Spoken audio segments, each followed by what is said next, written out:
phones are awesome, right?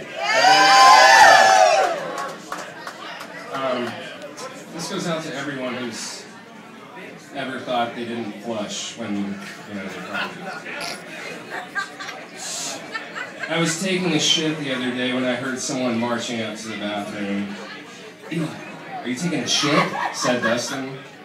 Yeah, I'm almost finished. No, it's fine. So I just had a grisly revelation. What's that? Well, after Leslie left for work this morning, I stayed at her place and slept for a couple more hours. I took a shit before I left, and I think I may have forgotten to flush. Oh no. I know. When I finished my business in the bathroom, I walked into the kitchen and Dustin was in there pouring himself a cup of coffee. I gotta go in there and flush before she gets home. So, I can't. I have to be working like 12 minutes. I think maybe I flushed. Are you sure? No. This could be real bad. She comes home from a long day at work to find my unflushed turds in her toilet. Dustin shook his head and walked back towards his room. I laughed and went back to my room. I received a text from Dustin later that night while I was at work. It said, so about 5 o'clock today, I got a text from Leslie. It just said, Dustin, all caps, exclamation point.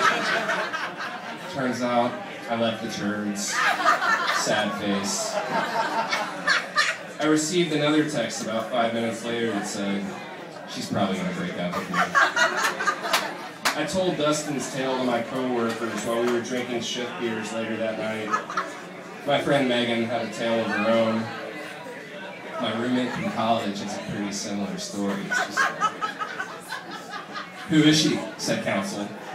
I'm not going to say her name. Why? Do I know her? Said Counsel. Counsel, shut up and let her tell the story, said Sean. So she went to study abroad the summer after we moved together in Madrid. I was so fucking jealous. Megan took a drag off her cigarette. So anyway, she met this Spaniard that lived there.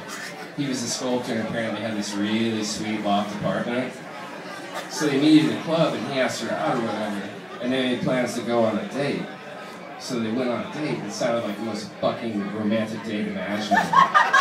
And then they go back to his place.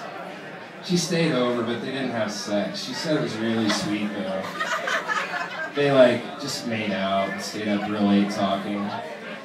So the next morning, he leaves to go to work. He tells her to make herself at home, eat whatever from the fridge, make coffee, and to make sure she locked the bottom lock when she left. This guy sounds really great, said Counsel. So he leaves and she sleeps in and gets up and eats some fruit, makes coffee. Then she has to take a shit. So she takes a shit and then can't figure out how to flush the toilet. Oh God, said Counsel. She told me she tried everything and that the toilet was broken, which I don't believe. I think she just couldn't figure out the thing. Anyway, she finds a grocery sack and pulls the turds out and puts them in the sack to take with her when she leaves. On her way out, she writes him a really sweet note about how she had a great time and she hoped they'd hang out again. She put the note on his kitchen island and left. And while she was walking down the street, she realized that she locked the bottom lock like he asked. And then she left that bag of turds sitting right beside the note she wrote about how much fun she had and how she hoped they'd hang out again. Holy shit, said Counsel. Do they hang out again? No. Would you go out again with the girl that left a sack of turds in your kitchen, Counsel? Said Sean. I don't remember what Counsel said because I was too busy trying to figure out what my response would be to a sweet romantic note right beside a bag full of shit. I would assume it was left there on purpose to send a message. Romance and shit go hand in hand. Everyone shits. Let's just get it out in the open right from the beginning. I'm definitely going out there again. That would actually make a great Valentine. A nice romantic note sitting right beside a bag of your own shit. Thank you.